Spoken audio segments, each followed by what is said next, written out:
The rejection letter trembled in Eleanor Hart's hands, not from excitement, not from surprise, but from a rage so deep it made her fingernails dig crescents into her palms. She had known what the letter contained before breaking the seal.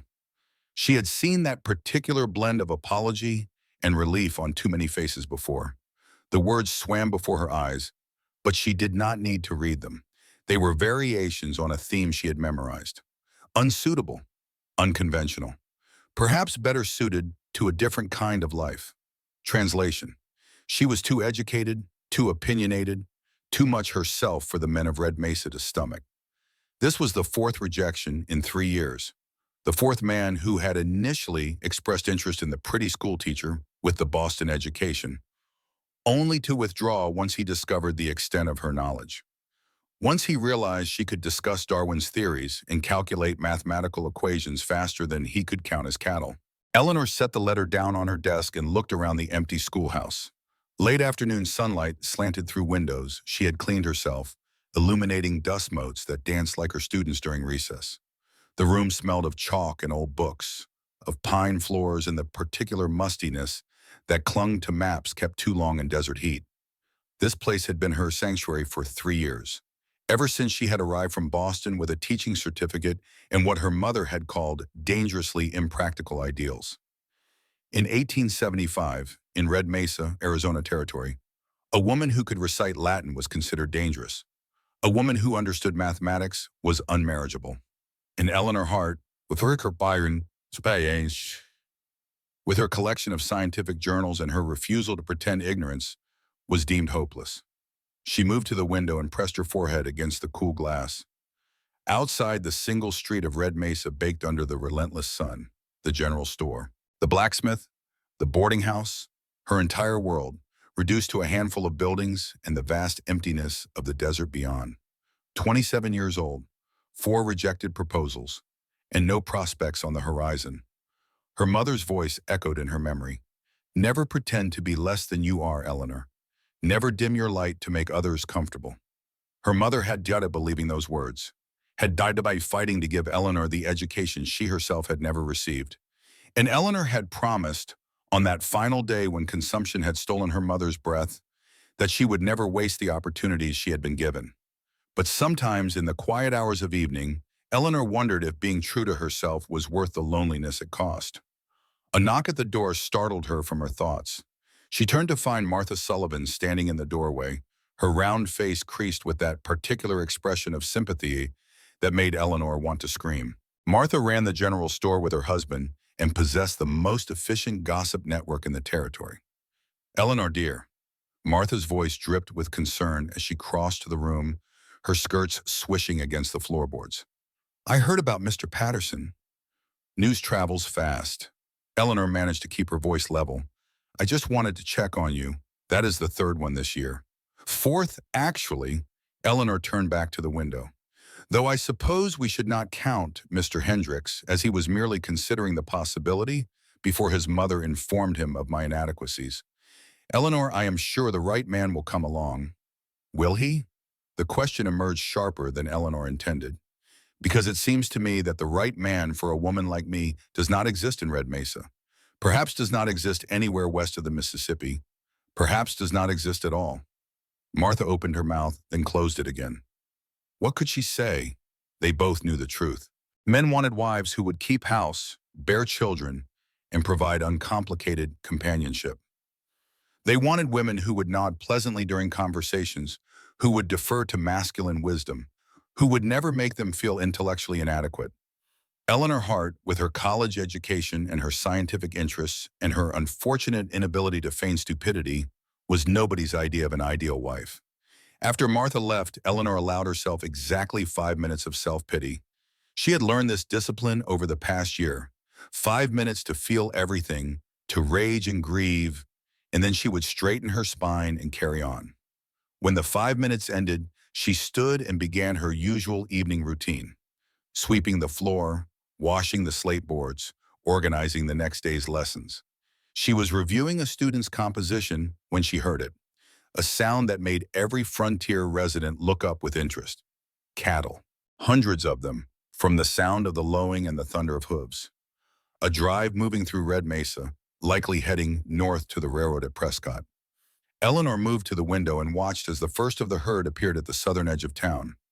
Longhorns, their massive horns spanning wider than a man's reach, their hides mottled brown and white and dusty from days on the trail. Behind them rode the cowboys, their faces shadowed beneath wide-brimmed hats. One rider caught her attention, a tall man on a black horse, positioned at the front of the drive where the boss usually rode. Even from a distance, there was something commanding about the way he sat his saddle, something that made Eleanor's breath catch in her throat.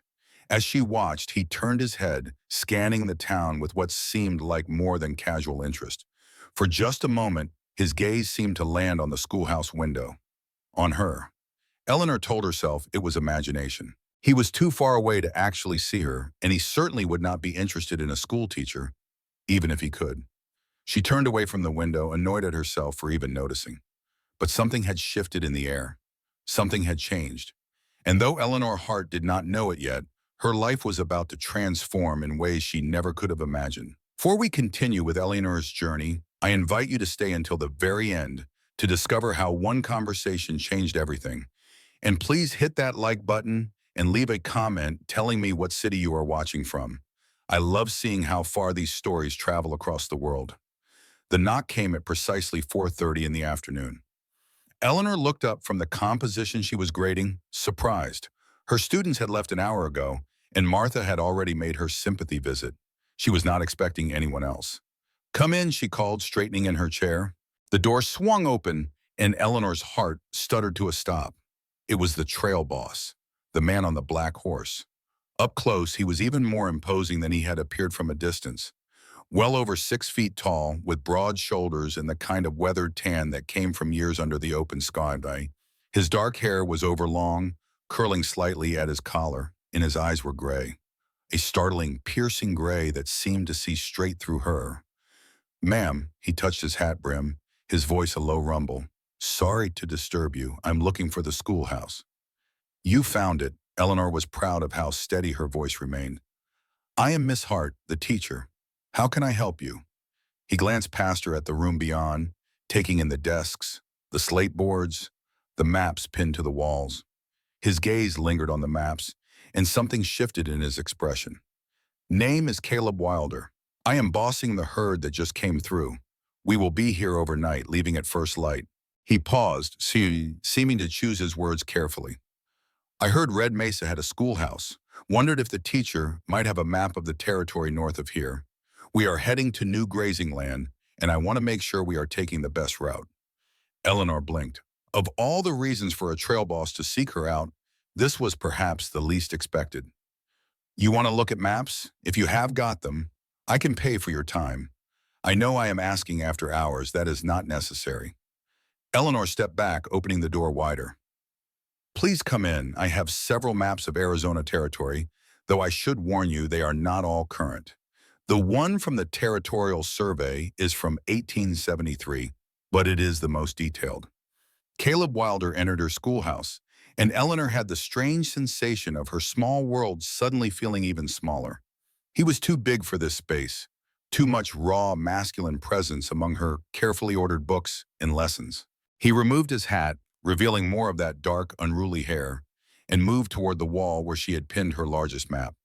"This is good." He leaned closer, studying the terrain markings with obvious expertise. "Real good." Eleanor moved to stand beside him. Not too close. Propriety still mattered, even with a stranger who would be gone by morning. "Geography is part of the curriculum," she said, "though I confess I study the maps myself as well. I find cartography fascinating." She had said it without thinking, the way she sometimes forgot to hide her interests. Most men would have ignored the comment or made some patronizing remark about feminine hobbies. But Caleb Wilder turned to look at her with those unsettling gray eyes, and what she saw in them was not dismissal. It was curiosity, cartography. He repeated slowly as if tasting the word. "That is the science of making maps, right?" "Yes, the study and practice of making maps. I am hardly an expert, but I have been teaching myself the basics. There is so much of the territory that is poorly mapped or not mapped at all. You have got that right." He turned back to the map, tracing a route with one calloused finger. Half the time we are going by word of mouth and guesswork. A good map can save weeks of travel or save your herd from ending up in some box canyon with no way out. Eleanor found herself warming to the topic despite her resolution to remain professionally distant. The problem is that most maps are made by people who have never actually traveled the terrain. They rely on secondhand information, often contradictory. What is needed is systematic surveying done by people who understand both the land and the technical aspects of cartography. She stopped, suddenly aware that she was lecturing. Heat rose to her cheeks. I am sorry. I get carried away sometimes. Do not apologize. Caleb's voice was quiet, but something in his tone made Eleanor look up sharply. He was watching her with an expression she could not quite read. I have been working cattle for 15 years, and I have never had someone explain why the maps are so bad. Makes sense what you are saying. Most people find it terribly boring. Most people are idiots. The blunt statement startled a laugh out of Eleanor. Caleb's mouth curved slightly. Not quite a smile, but close. For the next hour, they stood side by side, and Eleanor showed him how to read the contour lines, how to interpret the symbols for vegetation and water sources, how to calculate distances across difficult terrain. And Caleb listened, really listened. He asked questions that showed he was not just memorizing but thinking, processing, understanding. When the light began to fail, he finally straightened with obvious reluctance. I should head back. My men will be wondering where I have got to, of course. He collected his hat, but paused at the door, turning back. Miss Hart, could you teach me? Eleanor's words died in her throat. To read maps like that, to understand what all those lines and symbols mean. Caleb was still studying the map, but his attention was now clearly on her words, not the printed terrain. I can follow a map well enough, get from point A to point B, but understanding why the land does what it does, seeing what you see, that is different. You want me to teach you cartography? If you are willing. I can pay for lessons proper. I will be in the territory for months, and I could ride back here when needed. Eleanor stared at him, her mind racing. Why? The question emerged before she could stop it. Why would you want to learn this? Caleb met her eyes, and in that moment, Eleanor saw something she had never seen in any man who had looked at her before. Respect. Because I am tired of being ignorant, he said simply. Because good decisions require good information. And because, Miss Hart, I suspect you are the smartest person I have ever met, and I would be a fool not to learn from you. Saturday arrived with the kind of crystalline clarity that only the desert could produce. Blue sky stretching endlessly in every direction. The air so clean it seemed to sparkle. Eleanor had been awake since dawn, preparing. She had organized her reference materials. She had practiced explanations out loud to make sure they were clear. She had laid out her best maps on the largest desk. She had changed her dress twice, then castigated herself for caring what she looked like. This was not courtship. This was teaching. Pure and simple, the fact that her student happened to be a tall, weathered trail boss with surprisingly intelligent gray eyes was irrelevant. At precisely 2 o'clock, Caleb Wilder rode into Red Mesa. Eleanor watched from her window as he dismounted in front of the mercantile, probably to pick up supplies. He was dressed much as he had been before, work clothes practical and worn, but she noticed he had made an effort to brush the trail dust from his jacket. 10 minutes later, he knocked at the schoolhouse door. Eleanor opened it before he could knock a second time, then immediately worried that seemed too eager.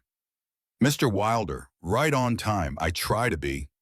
He stepped inside and held out a package wrapped in brown paper. I brought you something. Figured if you are taking time to teach me, least I could do is contribute to the school. Eleanor unwrapped the package to find 2 books, not new but well cared for. One was an atlas, more current than any she possessed. The other was a surveying manual. Mr. Wilder, these are too valuable. They are tools, he said it simply. Tools should be where they are useful. They will do more good here than bouncing around in my saddlebags. Eleanor ran her fingers over the atlas's cover, momentarily speechless. Books were expensive on the frontier, doubly so for specialized texts. The fact that Caleb had owned them at all suggested depths she had not anticipated. The fact that he was giving them to her. Thank you, these will be incredibly helpful. He glanced around the schoolhouse, taking in details he might have missed in the dimness of his first visit. His gaze landed on the slate board where she had drawn several different map projections for demonstration. You have been busy. I wanted to be prepared. I thought we could start with basic concepts. Scale, projection, how to interpret contour lines and other symbols. Unless you would prefer to begin somewhere else. You are the teacher, Caleb said. I am the student. Where do we start? They started with scale because it was fundamental, and because Eleanor had discovered she could use familiar objects to make the concept concrete. She pulled out a map of Red Mesa in the surrounding area, one she had drawn herself actually from her own observations and measurements. You made this? Caleb leaned over the map with obvious interest. Last year, I wanted my students to understand that maps are not just things that exist. They are created by people through careful observation and measurement. Eleanor pointed to the scale notation at the bottom. This shows that 1 inch on the map equals 1 mile in reality. So if I measure the distance between the schoolhouse and that water tank on the edge of town, she demonstrated with a ruler, then translated the measurement using the scale, it is about half a mile, which is accurate. I have walked it enough times to know. So if I wanted to figure out how far my herd had to travel between water sources, I could measure it on the map and know the real distance? Exactly, though you have to be careful about terrain. A straight line distance on a map might translate to a much longer actual journey if there are obstacles or difficult ground in between. That is where those contour lines come in? Yes. Eleanor could not hide her enthusiasm. The contour lines show elevation. Each line represents a specific height, and where the lines are close together, that means steep terrain. Where they are far apart, the ground is relatively flat. She pulled out the territorial survey map and showed him how to read the patterns, how to visualize the three-dimensional landscape from the two-dimensional representation. Caleb asked questions, good questions, the kind that showed he was actually thinking about what she was saying rather than just memorizing. An hour passed like minutes, then another.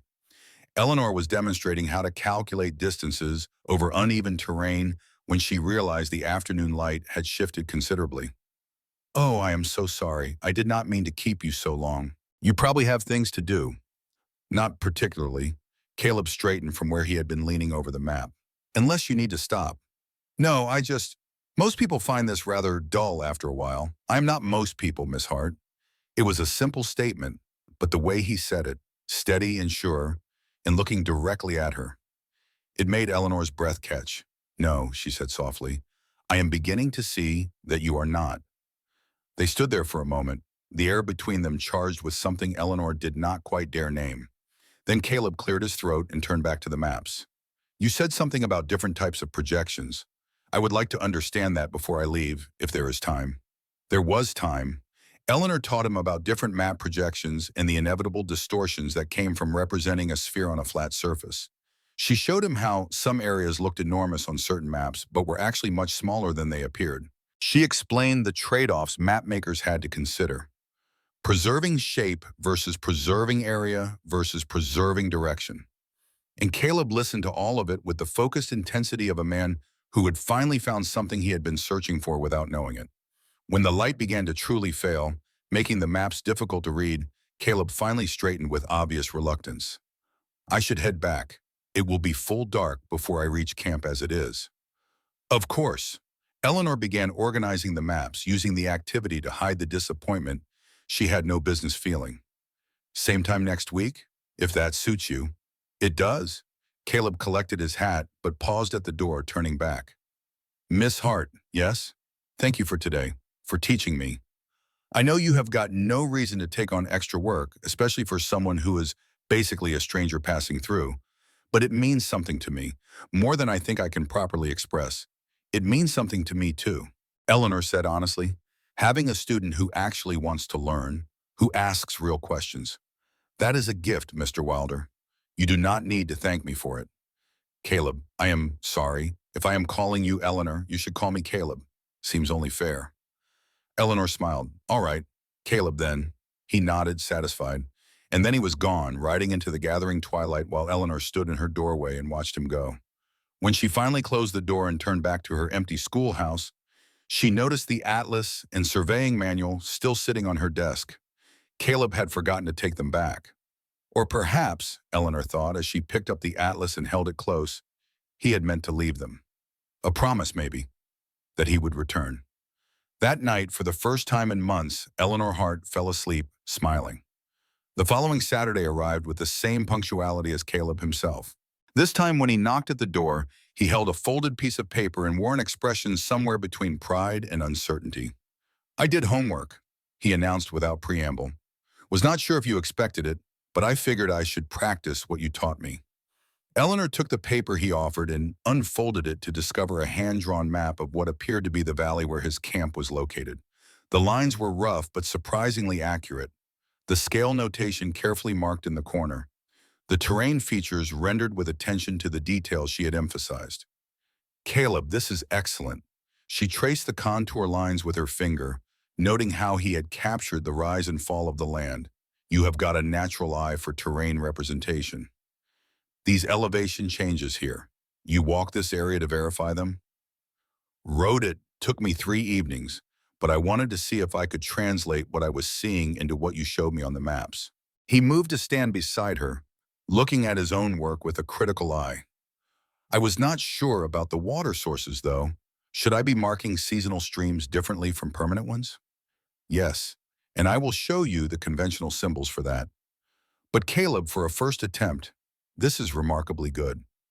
Something flickered in his expression. Something vulnerable, quickly masked. It struck Eleanor then that praise might be unfamiliar territory for him, that perhaps he had spent his life being valued for his strength and skills with cattle, but never for his mind. "Well," he said gruffly, "I had a good teacher." They spent the next hour refining his map, with Eleanor showing him how to add more detail and standardize his symbols. She taught him about magnetic declination and how to account for it when using a compass for navigation. She explained how to estimate distances using landmarks and pacing. And through it all, Caleb absorbed information like parched earth drinking rain. "You said something last week about vegetation types," he mentioned during a break when Eleanor was making them tea on her small stove.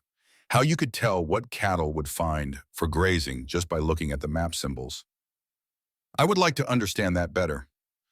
Eleanor set down the teapot, her mind already organizing the lesson. "That is a perfect transition, actually. Understanding vegetation patterns requires knowing something about climate and geology. They are all connected. The plants that grow in an area tell you about rainfall, soil composition, temperature ranges, all of which affect what your cattle can eat. You know about all of that? Climate and geology? Some. I am hardly an expert, but I have studied enough to teach the basics to my students. The Southwest has such diverse ecosystems. You can travel 50 miles and find completely different plant communities." Caleb accepted the tea she offered, his large hands careful around the delicate cup. "I have noticed that. Writing. Never understood why, though. Just figured that is how things are. There are reasons for everything." Eleanor settled into her chair, warming to her subject. "Take the valley where you are camped. You drew it with those clusters of trees along the watercourse, right? Those are probably cottonwoods and willows, which tells me the water table is high enough to support their root systems. The open grassland you marked on the higher ground suggests good drainage and seasonal rainfall. That is ideal cattle country. And if I wanted to find more country like that, how would I know where to look? You would look for similar geological and climatic conditions. Same elevation range, same rainfall patterns, same soil types. The maps can show you elevation and water sources, but you would need to understand the larger environmental patterns." Caleb leaned forward, his tea forgotten. "Could you teach me that too?" Eleanor hesitated. What he was asking went beyond cartography to cartography into natural science, ecology, basic geology. It was the kind of integrated knowledge that most men would find not just unnecessary, but suspicious in a woman. But Caleb was not asking with skepticism or condescension. He was asking like a man who had glimpsed something valuable and wanted more. "I could, but it would take time. We would need to cover a lot of foundational concepts before the practical applications would make sense. I have got time, and I am not afraid of foundations." His gray eyes were steady on hers. I spent 15 years learning cattle from the ground up, how to read their behavior, predict their needs, manage their health. I am not looking for shortcuts with this either. I want to understand it properly. Why? The question emerged before Eleanor could stop it. You are already successful at what you do. Most trail bosses would not see the need for this kind of knowledge. Caleb was quiet for a moment, his gaze distant. My father was a rancher in Texas, he said finally. Good with cattle, hard worker. But he did not know much beyond what his father taught him. When the drought came in '64, he lost almost everything because he did not understand how to read the land, did not know how to find water or predict where grass might still grow. He just kept doing what he had always done, and it was not enough. He turned the cup in his hands, his expression sober. I was 16 when we lost that ranch. Watched my father break himself, trying to save something that was already gone. I swore then I would never be that helpless again. I would learn everything I could about the land, the weather, the water. Anything that might help me see what was coming before it was too late. Eleanor felt something shift in her chest. A recognition of kindred purpose. That is why you are establishing new range in the north. You are not just following the market. You are reading the land, trying to stay ahead of the patterns. Exactly. And to do that right, I need to understand more than I do now. You can teach me that, if you are willing. I am willing. Eleanor made the decision quickly before she could second guess it. But I should warn you, once we start connecting these subjects, it becomes rather addictive. You might find yourself wanting to learn even more. Caleb's mouth curved in that almost smile she was beginning to recognize. I will risk it. The weeks that followed developed a rhythm that Eleanor had never known before. Saturday afternoons became the bright center of her week. Everything else, the teaching, the grading, the endless small frustrations of frontier life. All of it was merely marking time until Caleb rode back into Red Mesa. They covered cartography, then moved into basic geology. From there to climate science, then ecological principles. Eleanor found herself explaining things she had never taught before, drawing connections between concepts, illustrating points with examples from the Arizona territory. And Caleb kept pace with her, asking questions that showed he was thinking beyond the immediate answers to the larger patterns. It was on the sixth Saturday that something shifted. They were reviewing Eleanor's collection of observation notebooks, 3 years of careful documentation of the Red Mesa area, botanical specimens, geological notes, climate data, hand-drawn maps of terrain she had explored on foot. Caleb had picked up one of the notebooks and was reading her careful annotations when he looked up with an expression of dawning realization. Eleanor, this is research. Real research.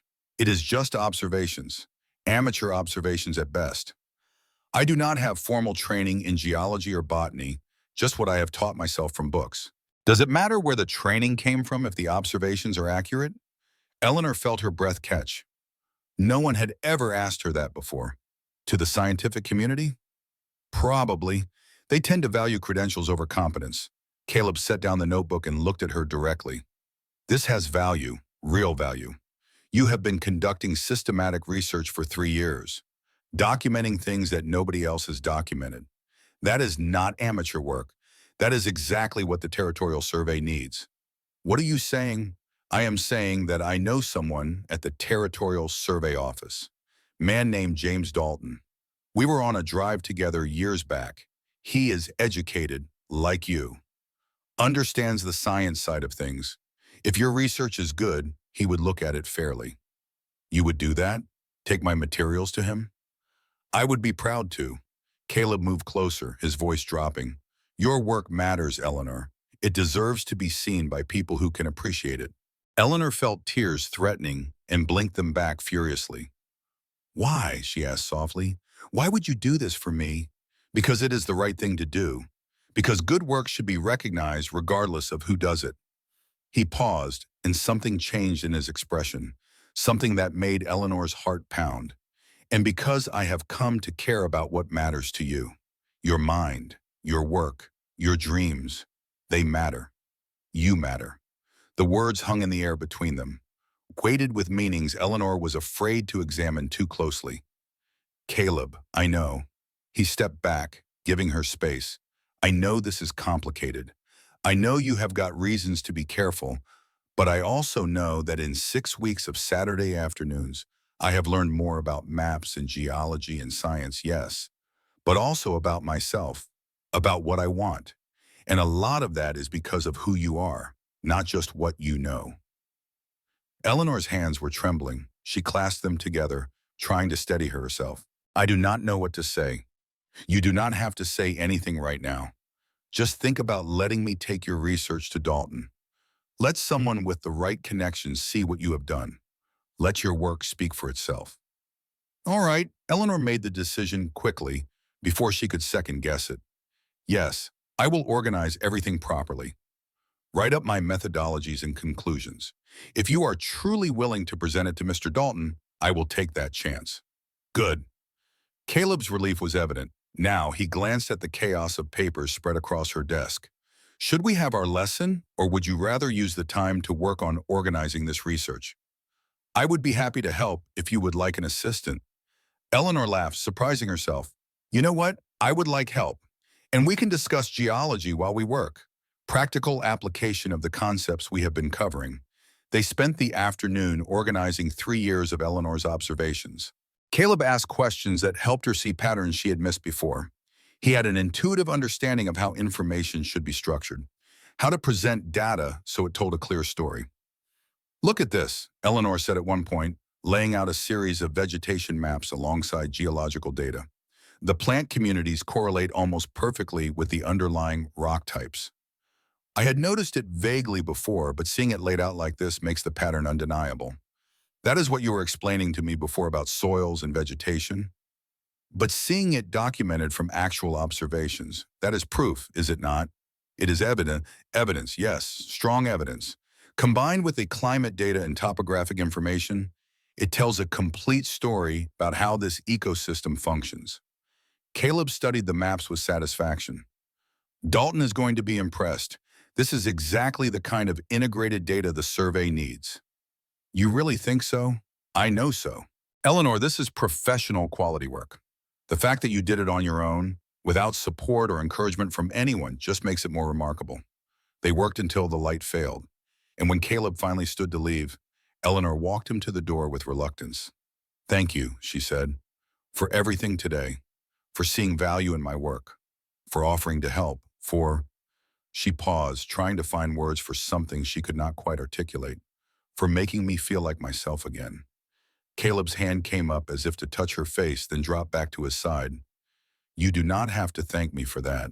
You have been doing the same for me since we met. The following Sunday, Caleb returned with a proposal. The gap in your research, he said, spreading out one of her maps on the desk. That middle zone between the valley floor and the higher elevations. You said you have not been able to observe it closely because of access issues. That is right. It is rough terrain, difficult to reach on foot. And I do not own a horse. What if I took you out there, on horseback? You could do your close observations, and I could learn about field research by watching you work. Eleanor's heart leaped, but caution held her back. It would be unchaperoned. Which I know is not. Yes, the word came out before she could overthink it. Yes, I would like that very much. Tomorrow then.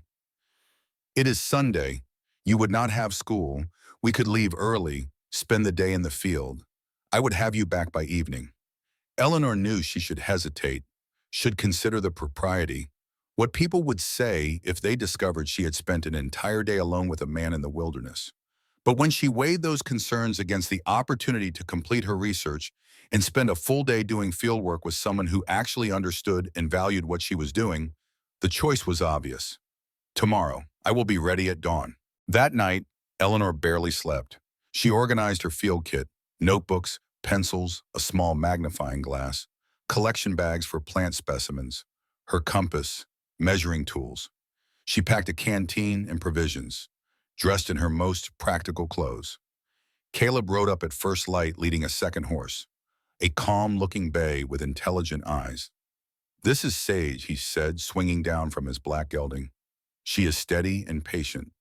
Good for someone who has not ridden much. I should warn you, I learned to ride as a child in Boston. which means I can manage a gentle trot around a park. I am not exactly an experienced horsewoman. You will do fine. Sage will take care of you. Caleb helped her mount, his hand steady at her waist. Eleanor tried not to think about the warmth of his touch, even through layers of clothing. The morning was cool and clear. As they rode east from Red Mesa, Eleanor felt something in her chest expand and loosen. How long had it been since she had left town for more than a quick walk? Years, probably. She had been so focused on her teaching and her careful observations of the immediate area that she had forgotten the simple freedom of moving through open country. Caleb kept their pace easy, pointing out landmarks and explaining the route he had chosen. We will follow this wash until it branches, then take the South Fork up into the foothills. The area you need to observe is about halfway up. There is a plateau with good views of the valley and interesting rock formations. You have been out here before? Scouted it a few weeks back. He glanced at her with something like shyness. I remembered you mentioning the gap in your data and thought it might be the area you meant. Eleanor felt warmth spread through her that had nothing to do with the rising sun. He had been thinking about her research, paying attention to details she had mentioned in passing, actively looking for ways to help her complete her work. When had anyone ever done something like that for her? They reached the plateau as the sun climbed toward midday, and Eleanor understood immediately why Caleb had brought her here. The area was a perfect cross-section of the ecological transition zone she had been trying to document.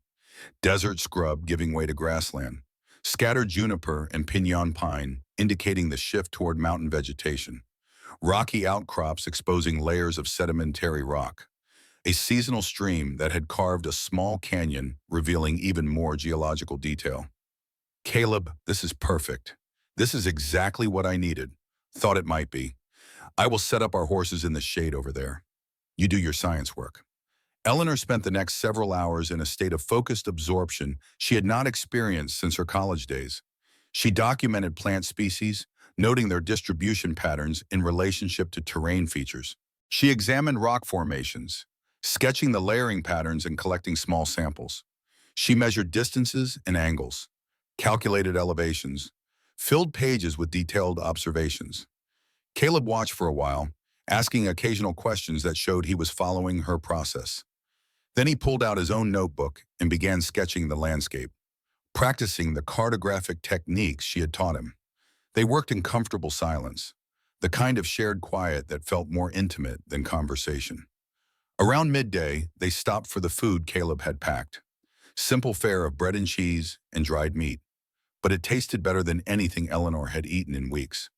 They sat on a flat rock overlooking the valley, the town of Red Mesa visible as a small cluster of buildings in the distance. You are happy out here, Caleb observed, watching her face. Happier than I have seen you in town. I love teaching. But this, Eleanor gestured at the landscape spread before them. This is what I dreamed of doing when I was studying in Boston. Field research, original observations, contributing to the understanding of how natural systems work. I never thought I would actually have the chance. Why not? Because women do not become field researchers. We might study botany in conservatories or assist our husbands with their work, but we do not lead expeditions or publish under our own names. The scientific establishment is quite clear about that. Seems like a waste of talent. That is a diplomatic way of putting it. Eleanor took a drink from her canteen, considering her words. The real waste is all the women who have the aptitude and passion for science, but never get the chance to develop it. For everyone like me who somehow managed to get an education and find a way to pursue her interests, there are probably hundreds who never even discover they have such interests because they are never exposed to the possibility. Caleb was quiet for a moment. My mother was like that, sharp as a tack, could calculate figures in her head faster than my father could write them down. But she spent her whole life cooking and cleaning and raising children because that is what women did. Sometimes I would catch her studying my school books when she thought no one was looking, teaching herself what we were learning. He paused, and Eleanor heard old pain in his voice. She died when I was 17. Never got to do anything with that mind of hers except survive. I am sorry, me too. But it is part of why I respect what you are doing. You found a way to use your mind, to do something meaningful with your education. That takes courage or stubbornness.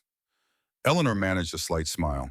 My father used to say I was too stubborn for my own good. He meant it as criticism. But my mother always told me stubbornness was just persistence that inconvenienced other people. Caleb laughed, a real laugh that transformed his weathered face. Your mother sounds like she was smart too. She was, and she made sure I got the education she never had.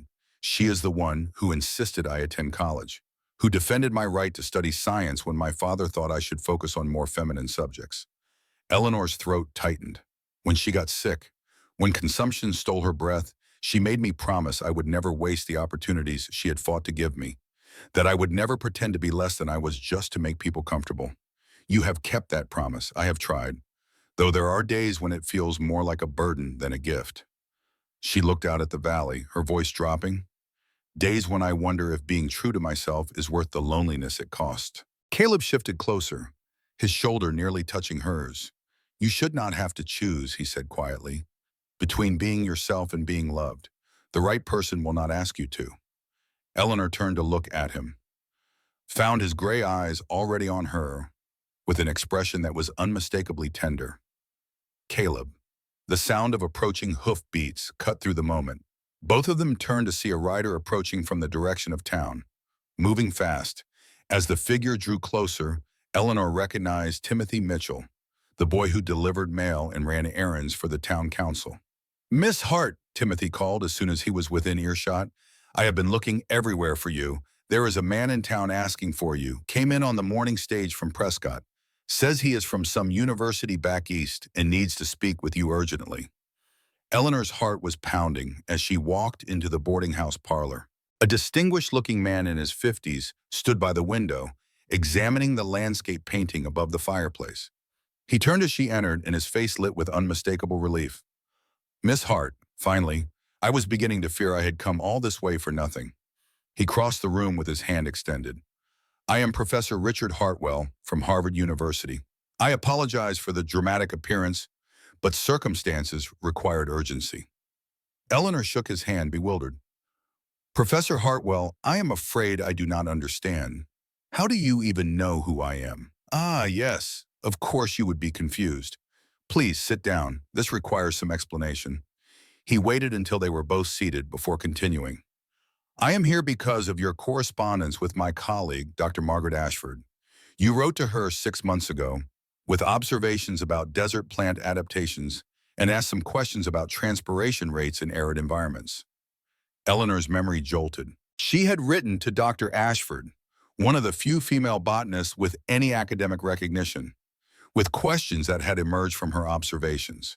She had never expected a response. The letter had been half scientific inquiry and half desperate reach for connection with someone who might understand her work. I did write to her, yes, but she never replied. I assumed she was not interested in correspondence with an unknown frontier schoolteacher.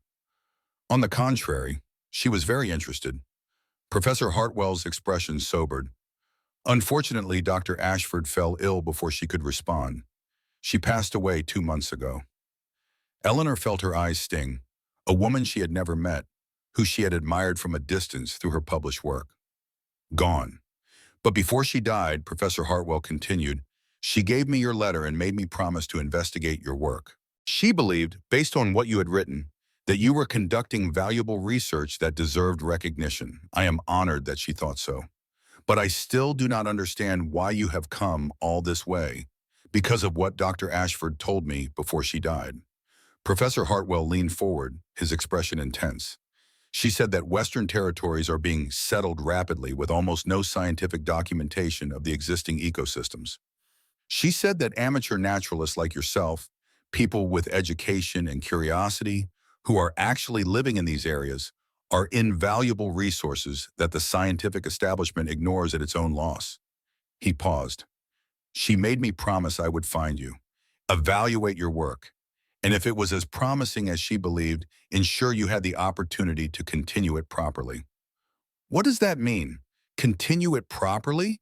It means Harvard is prepared to offer you a research fellowship. Eleanor felt the world tilt beneath her.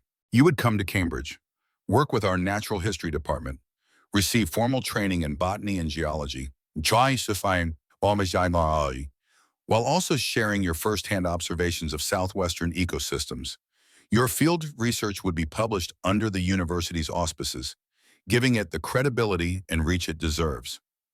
Eleanor stared at him, unable to process what she was hearing. Harvard, a research fellowship, publication, everything she had dreamed of. Everything she had been told was impossible for a woman like her.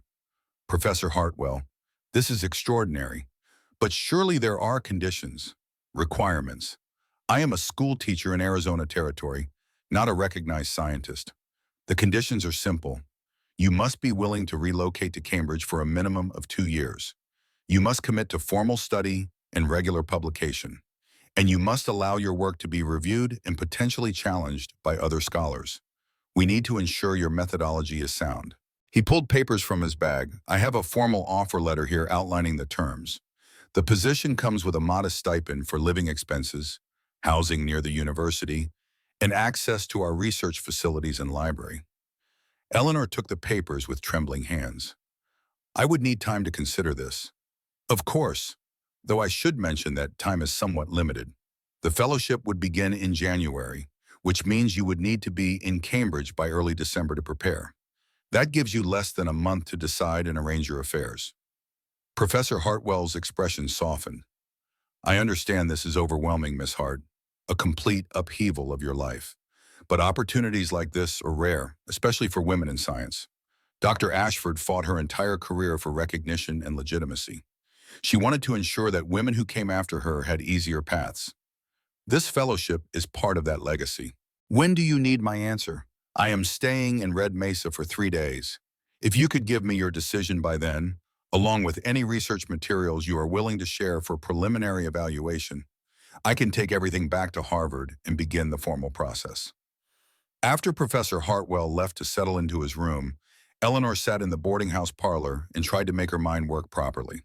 Harvard, Cambridge, a research fellowship that would give her work credibility and reach, the chance to study with established scientists, to access resources she had only dreamed of, to be part of a community of scholars who valued knowledge above gender.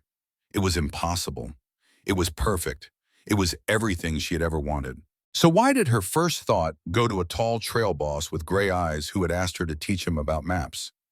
Eleanor left the boarding house and walked to the mercantile where she found Caleb examining bridles with the kind of focus that suggested he was really just waiting for her. He looked up as she entered, his expression questioning. Can we talk? Eleanor asked. Somewhere private. They ended up behind the schoolhouse in the small garden plot Eleanor had started for her students.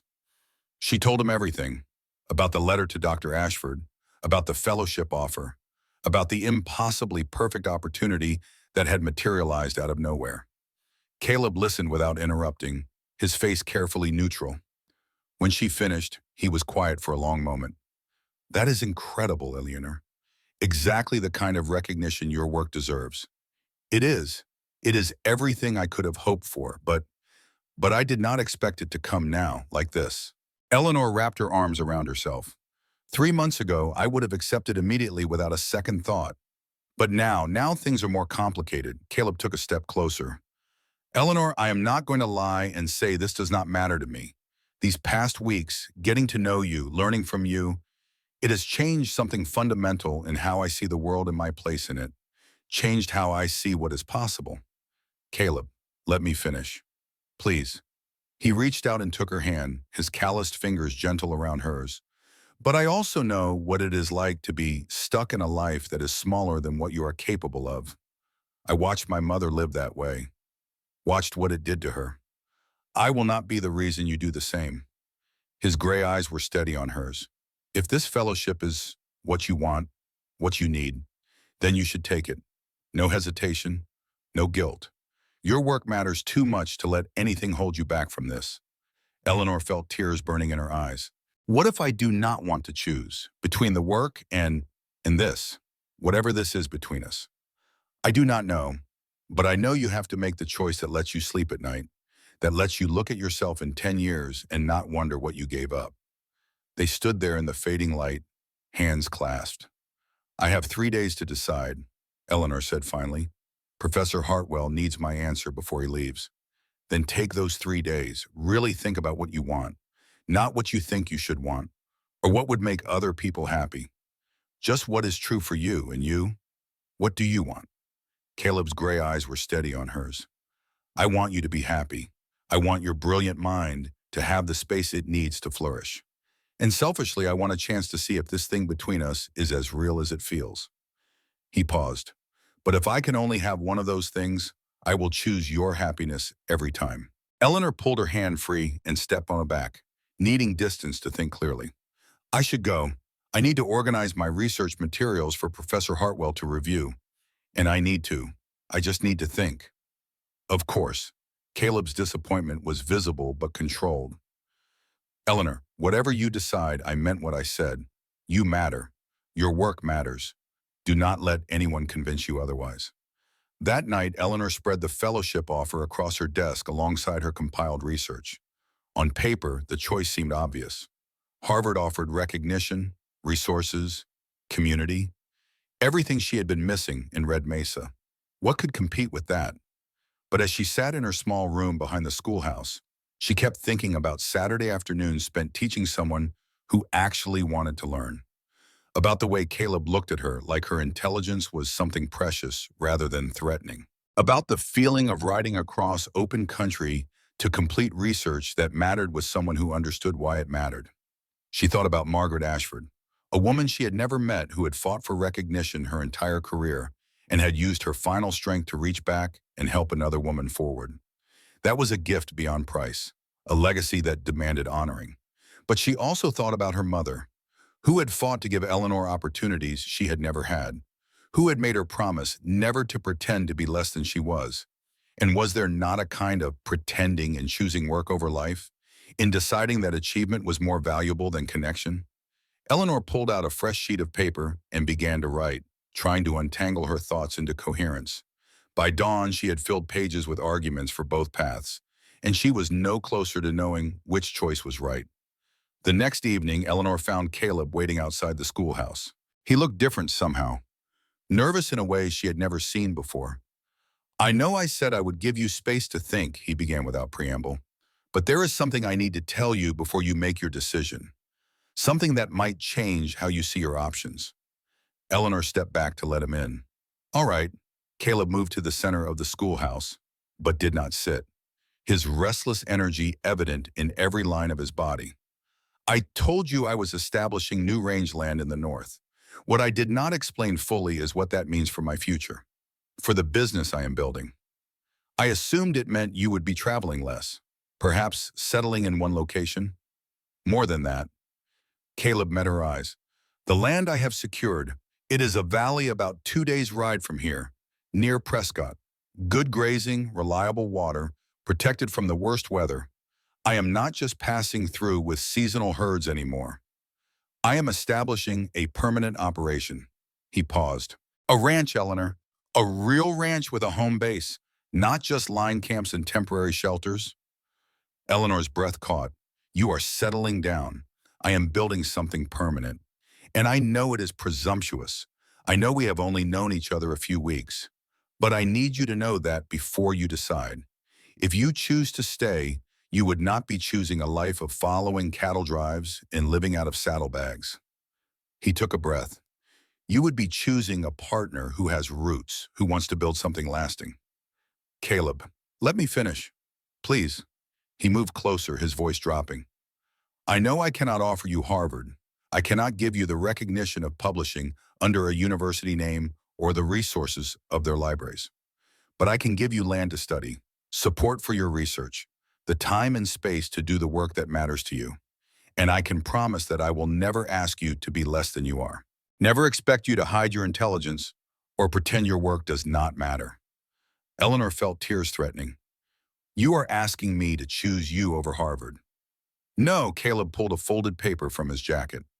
I am telling you that you do not have to choose between being a scientist and having a partner. That there might be a third option you have not considered. He held out the paper. This is a deed to 200 acres in that northern valley. If you accept the Harvard Fellowship, it is yours anyway. Payment for all the teaching you have given me. for the time and knowledge you have shared. You can use it however you want, sell it if you need funds for your studies, or keep it for field research when you are in the territory. Eleanor took the deed with trembling fingers. The paper was official, legally binding, and it represented a fortune by frontier standards. But if you choose to stay, Caleb continued, then the land is still yours. But I am hoping you will let me be part of what you build there, not as someone who owns your work or controls your choices, but as a partner who believes in what you are doing and wants to support it. Eleanor stared at the deed, then at Caleb. This is too much. The land alone is worth. Caleb, you cannot just give away 200 acres because I taught you to read maps. I am not giving it away because of the teaching. Caleb's voice dropped. I am giving it to you because you deserve to have resources for your work, because your research has value that should not depend on finding some institution willing to recognize it, and because, he stopped, then pushed forward, because I am in love with you, Eleanor, completely, terrifyingly, in love with the way your mind works, the passion you bring to everything you do, the courage it takes to keep pursuing knowledge, even when the world tells you it is not your place. I am in love with all of it, all of you. And I want to spend the rest of my life learning from you, building something together. The words hung in the air between them. Impossible to unsay. Impossible to ignore. Eleanor felt her carefully constructed walls crumbling. All her rational arguments dissolving in the face of raw emotion she could not deny anymore. You love me. I love you. And I know that does not compete with Harvard, does not give you the recognition you deserve from the scientific establishment. But it is the truth, and you needed to know it before making your decision. I do not know what to say. You do not have to say anything right now. Just think about letting me take your research to Dalton. Let someone with the right connections see what you have done. Let your work speak for itself. Caleb reached out and gently touched her face, his calloused fingers infinitely tender. Whatever you decide, Eleanor, I will respect it. But I needed you to have all the information before you chose. He left before she could respond, and Eleanor sank into her chair as her knees gave out. The deed lay on her desk next to Professor Hartwell's fellowship offer. Two completely different futures made tangible in paper and ink.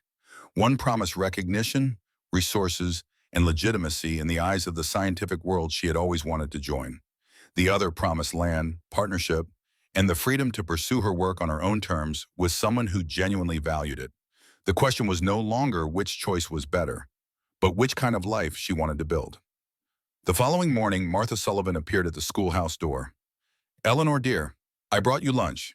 She sailed past Eleanor into the schoolhouse with the unstoppable momentum of a woman on a mission. The whole town is buzzing about this professor from Harvard. Is it true he has offered you some kind of position back east? He has offered me a research fellowship, 2 years in Cambridge working with the natural history department, and you are actually considering leaving after 3 years here, after building up the school? I have not decided anything yet. Eleanor sank into her chair. But Martha, this is Harvard. It is the opportunity of a lifetime for someone in my field. The kind of thing that never happens to women, especially not frontier school teachers. Martha paused, really looking at Eleanor for the first time. You want to go? Part of me does. Yes, the part that spent 4 years studying in Boston, that dreamed of contributing something meaningful to science, that never imagined I would end up teaching basic literacy to ranchers' children in Arizona territory. That part wants this so badly it hurts. And the other part? Eleanor sighed. The other part is terrified of leaving, of giving up what I have built here, what I have started to build with. She stopped, but Martha's knowing look just said she had heard enough. With Caleb Wilder, you mean? Eleanor, I have known you 3 years, and I have never seen you look at a man the way you looked at him when you rode in yesterday. Never seen you look that alive, that happy. It has been 2 months, Martha, 2 months of Saturday lessons. That is hardly a foundation for turning down Harvard.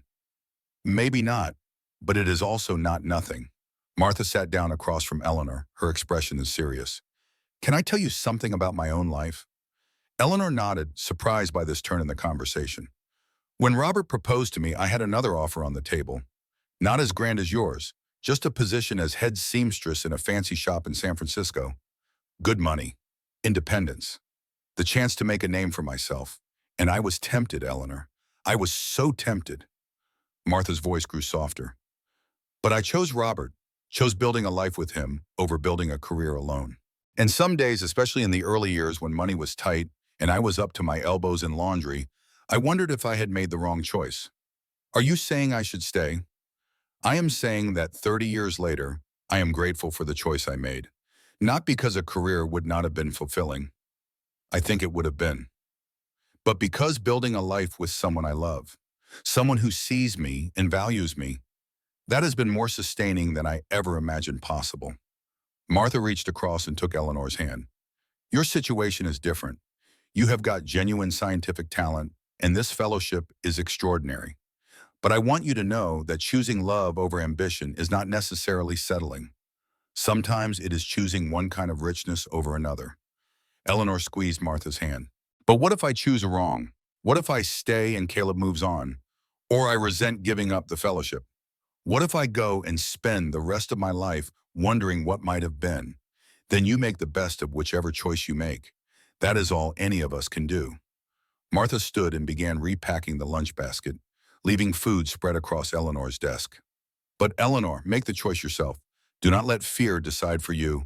Do not let what other people think you should do decide for you. Figure out what you actually want deep down and have the courage to reach for it.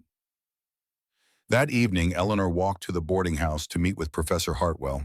She brought samples of her research, maps, botanical specimens, detailed observations of the Red Mesa ecosystem. The professor examined everything with obvious interest, making notes and asking questions that showed he understood the significance of what he was seeing. This is excellent work, Miss Hart. Really excellent. Your methodology is sound. Your observations detailed and systematic. With proper training and institutional support, you could make significant contributions to our understanding of southwestern ecosystems. He looked up from the botanical specimens. Harvard would be fortunate to have you. Thank you, Professor. That means a great deal, especially coming from someone of your stature. I sense a but coming. Eleanor took a breath. But I need to ask some difficult questions before I can give you an answer. And I need you to be honest with me, even if the truth is uncomfortable. Professor Hartwell set down the specimen he had been examining and gave her his full attention. Right, ask. If I accept this fellowship, will I be taken seriously as a scientist? Or will I always be the frontier curiosity? The woman who got lucky rather than the scholar who earned her place. The professor was quiet for a moment, his expression thoughtful. I would like to tell you that gender does not matter in scientific circles, that competence is all that counts. But that would be a lie.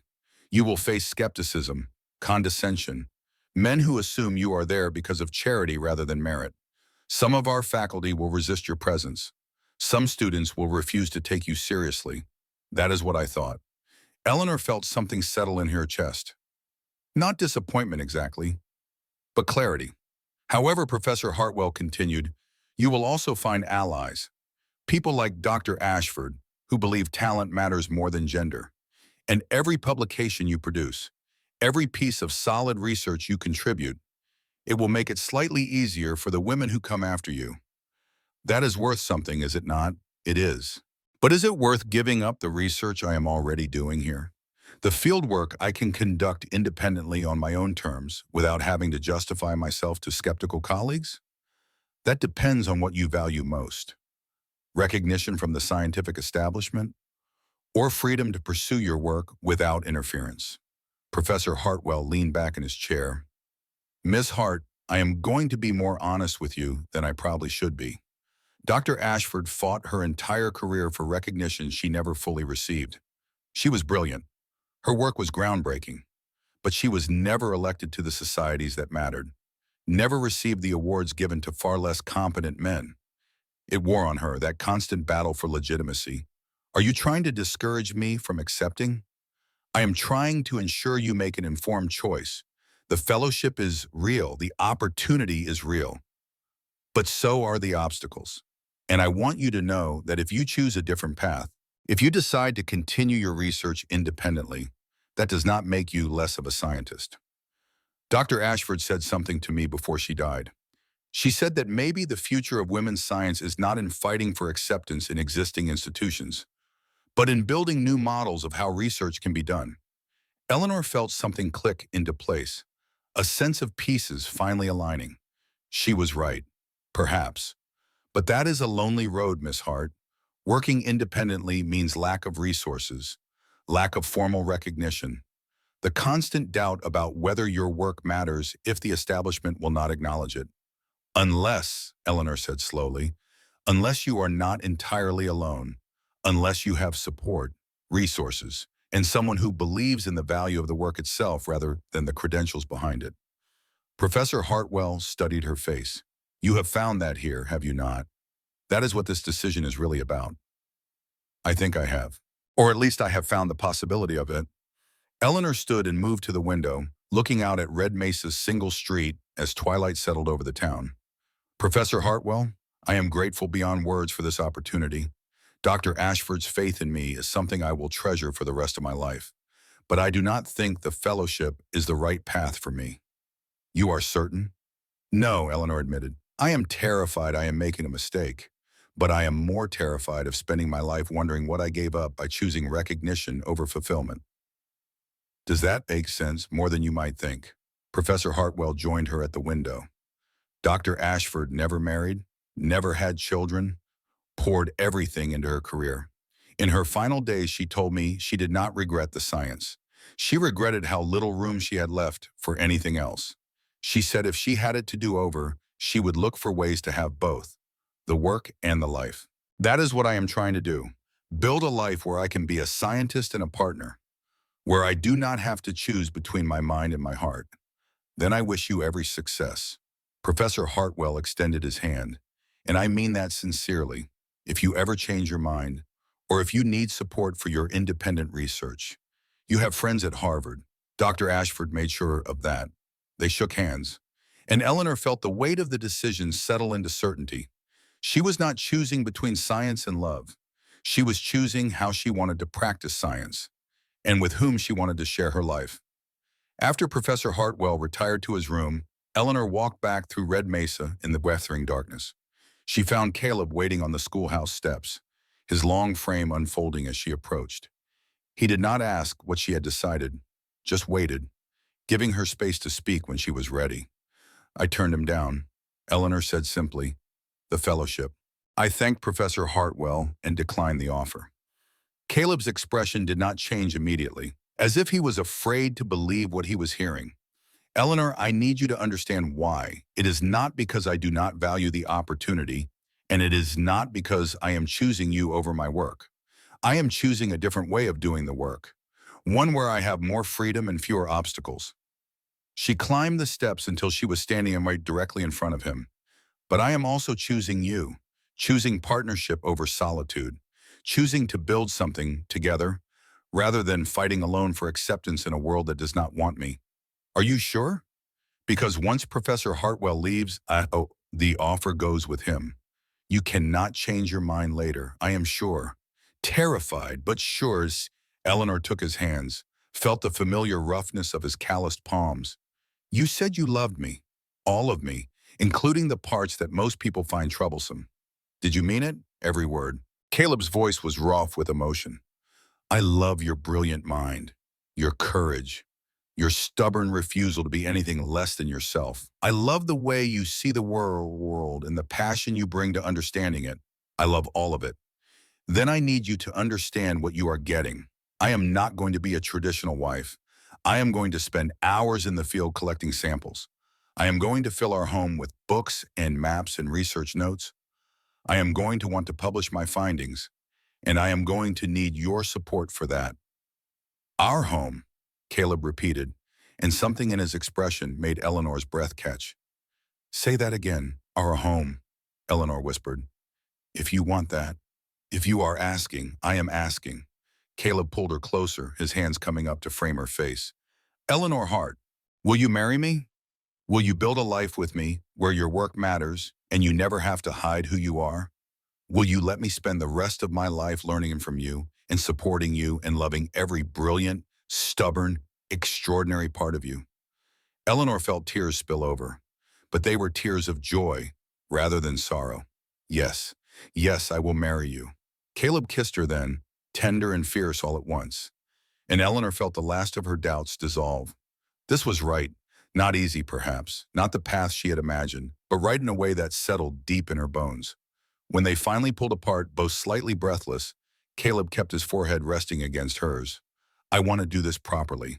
I want to give you everything you deserve, including time to be certain this is what you want. I am certain, Eleanor said firmly, but I also want to do this thoughtfully. We should talk about practical matters, where we will live, how we will structure our partnership, what my research will look like going forward. We will. We will figure all of it out together. Caleb smiled, and it transformed his weathered face into something almost boyish. But tonight, can we just be happy? Can we just enjoy the fact that somehow, impossibly, we found each other? Eleanor laughed. Yes, tonight we can just be happy. The weeks that followed passed in a flurry of activity. Eleanor submitted her formal resignation to the school board, effective at the end of the term. She helped interview potential replacement teachers. She compiled detailed notes on each student's progress and needs for whoever would take over her position. She organized her research materials, deciding what to bring north immediately and what could wait. And she wrote letters to Professor Hartwell, thanking him again for the opportunity and explaining her decision, to several botanical journals, introducing herself and her research, to former classmates from Boston, reconnecting after years of silence. Caleb divided his time between Red Mesa and the Northern Valley, overseeing the beginning of construction while also making arrangements for the spring cattle drive that would move his herd to the new range. Each Saturday they continued their lessons, though now the learning went both ways. Caleb taught Eleanor practical skills she would need for ranch life: riding, basic animal care, how to read weather signs and predict storms. And Eleanor taught him more advanced ecological concepts: plant identification, soil analysis, the interconnected systems that govern the health of the land. One evening, as they sat reviewing architectural plans for the ranch house, Caleb pulled out a detailed drawing. I was thinking, he said, pointing to one section, this room here could be your study, big windows for natural light, shelving built in for your books and specimens. There is a side entrance so you could come and go for field work without tracking mud through the whole house. Eleanor stared at the plans, seeing not just a room, but a clear statement of intention. He had designed their home with her work in mind, had planned for her needs before she had even accepted his proposal. When did you draw these? Started them about 3 weeks ago, after our second lesson. He met her eyes. I know that sounds presumptuous, like I was assuming things, but I could not help imagining what a life with you might look like, what kind of space you would need to be happy. It is perfect, Eleanor said quietly, more than I could have asked for. There is more. The land I deeded to you. It is adjacent to the ranch property. We could fence it separately if you want it kept distinct for research purposes, or integrate it into the ranch operations, whichever makes more sense for your work. Either way, you would have control over how it is used. Eleanor turned to face him fully. You have really thought this through. I have thought about little else for weeks. Eleanor, I need you to understand something. I am not asking you to give up your work or subordinate it to ranch life. I am asking you to be my partner in building something new. A ranch, yes, but also a place where serious scientific research can happen, where you can document the northern ecosystems the way you documented Red Mesa, where other scientists might eventually come to study if your work gains recognition. You are describing a research station as much as a ranch. Why can it not be both? Cattle need managed grazing based on careful understanding of the land. Your ecological research informs better ranching practices. It is not two separate things. It is integrated. Eleanor felt excitement building, the kind that came when disparate ideas suddenly coalesced into something coherent. We could document everything from the beginning. Track how cattle grazing affects plant communities, how different management practices impact soil and water.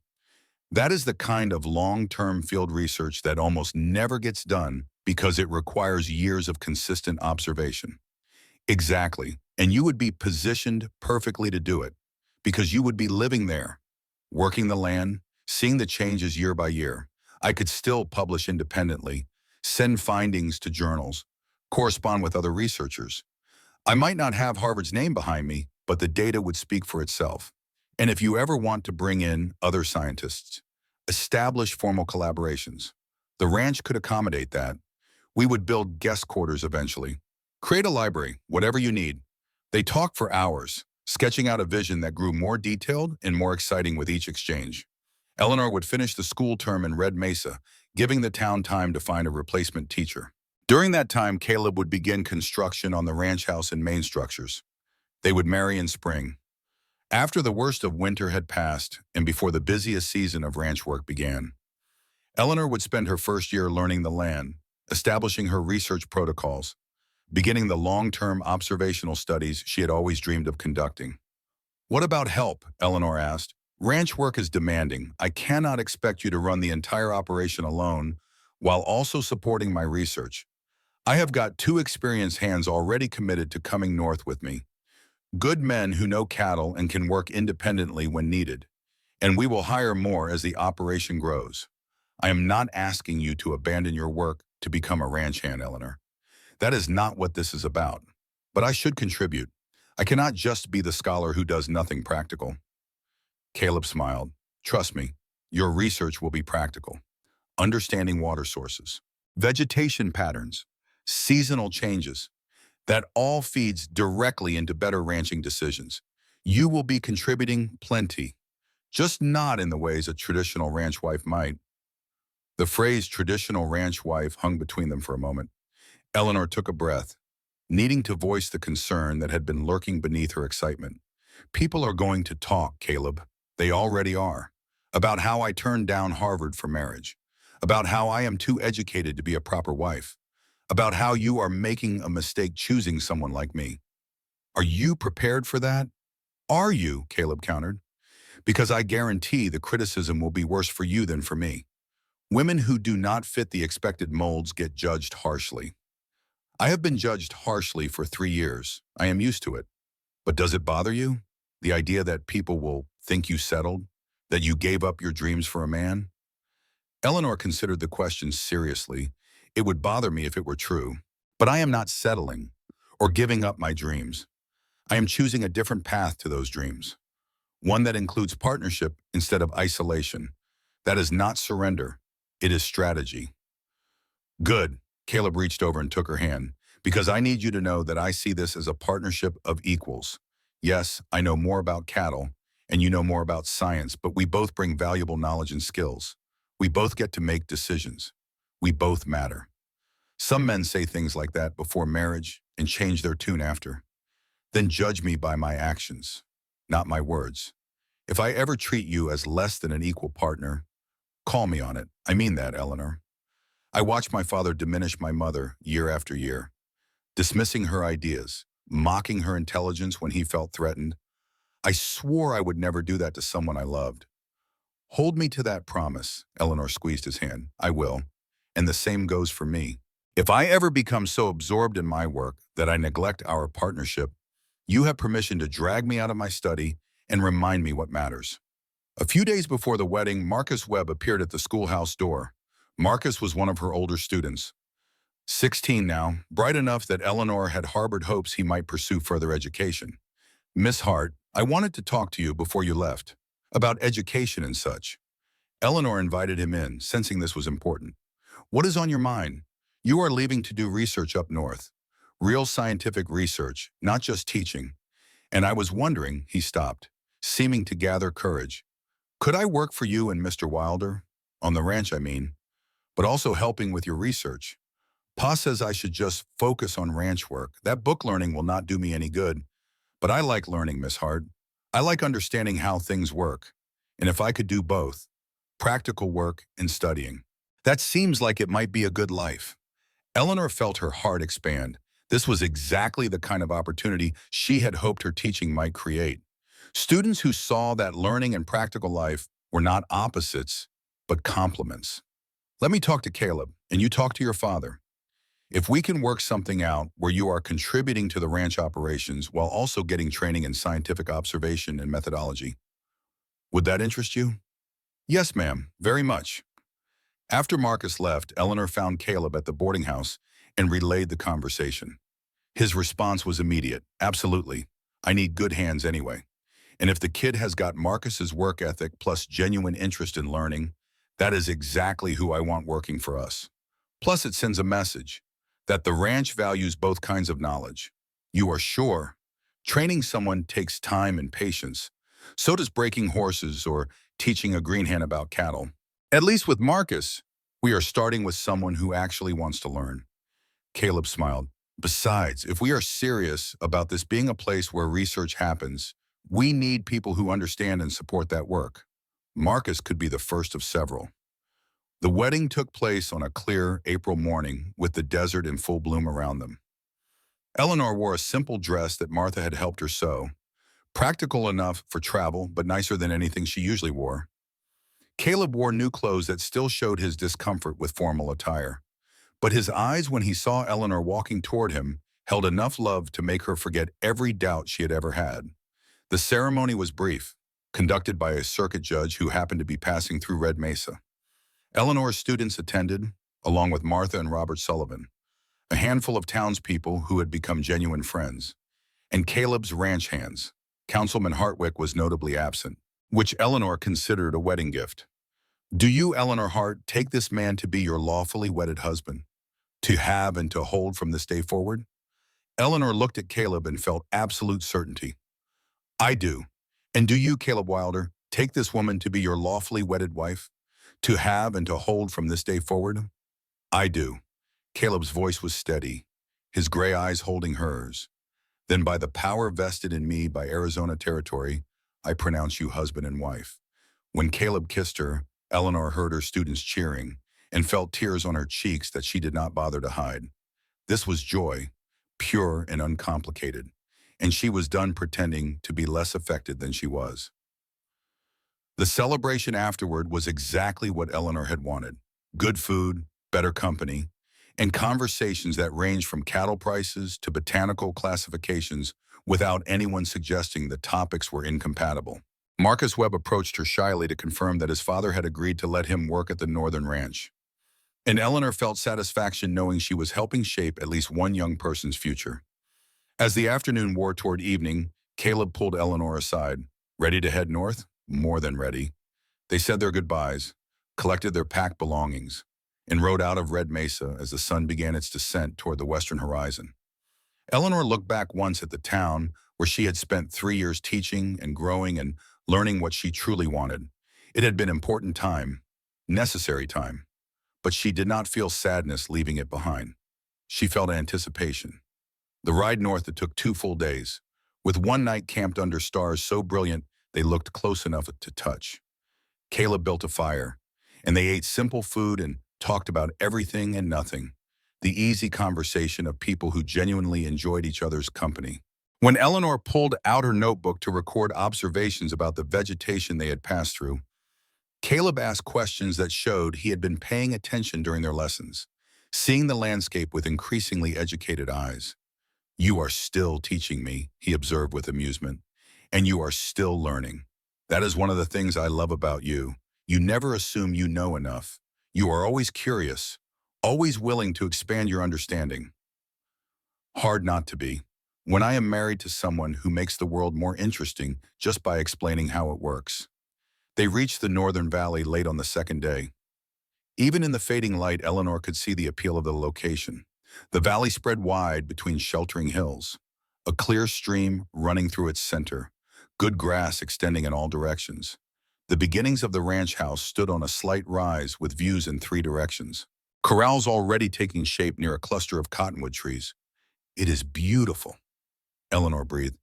Caleb, it is perfect. Wait until you see it in full daylight. The variety of microclimates within just this valley. Different elevations, aspects, soil types.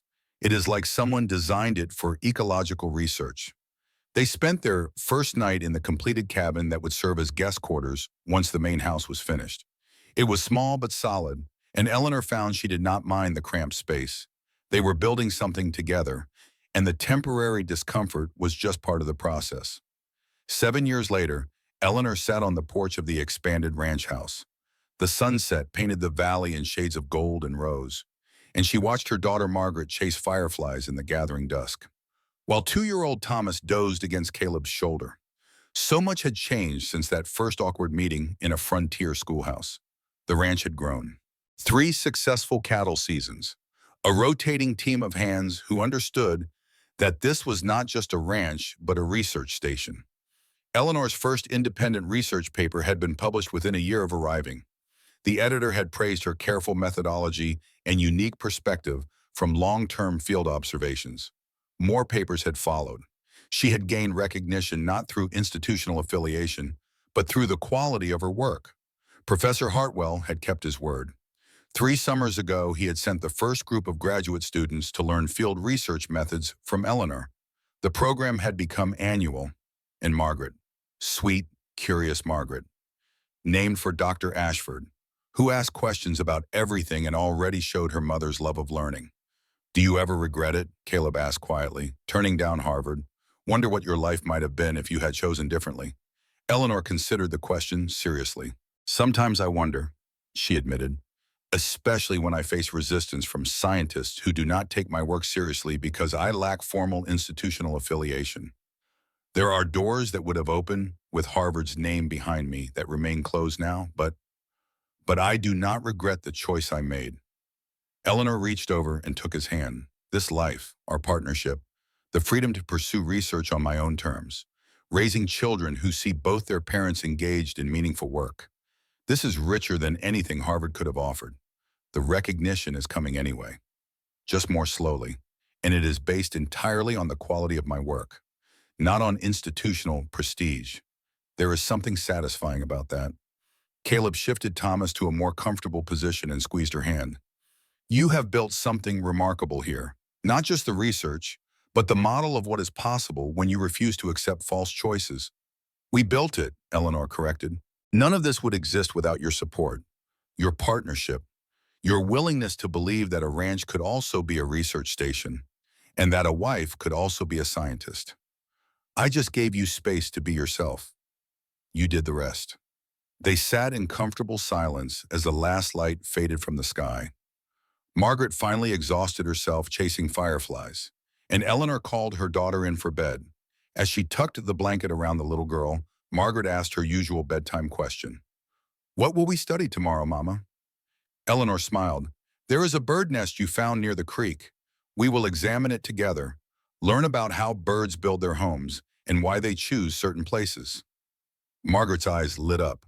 "Will I get to draw it in my observation book?" "Of course. Good scientists always record what they see." Eleanor kissed her daughter's forehead. "Sleep well, sweetheart. Tomorrow we learn something new together." Walking back to the porch, Eleanor paused at the doorway. Caleb still sat in his chair, Thomas sleeping peacefully against his chest. The stars were emerging now, brilliant points of light in the vast desert sky. She had been told she was too educated for marriage, too intellectual for frontier life, too ambitious for happiness. Every rejection had suggested she needed to choose between her mind and her heart, between recognition and love, between the life of a scholar and the life of a woman. She had proven them all wrong by refusing to choose, by finding a partner who saw her intelligence not as a threat but as a gift, by building a life that honored both her need to understand the world and her need to share that understanding with someone who valued it. Eleanor Hart had been too educated for the small-minded men of Red Mesa, but she had been exactly educated enough for a man who walked into her schoolhouse and asked her to teach him everything. And in teaching him, and being taught by him in return, she had discovered that the best education of all was learning how to build a life that honored every part of who she was. She was not too much, she was exactly enough, and that made all the difference.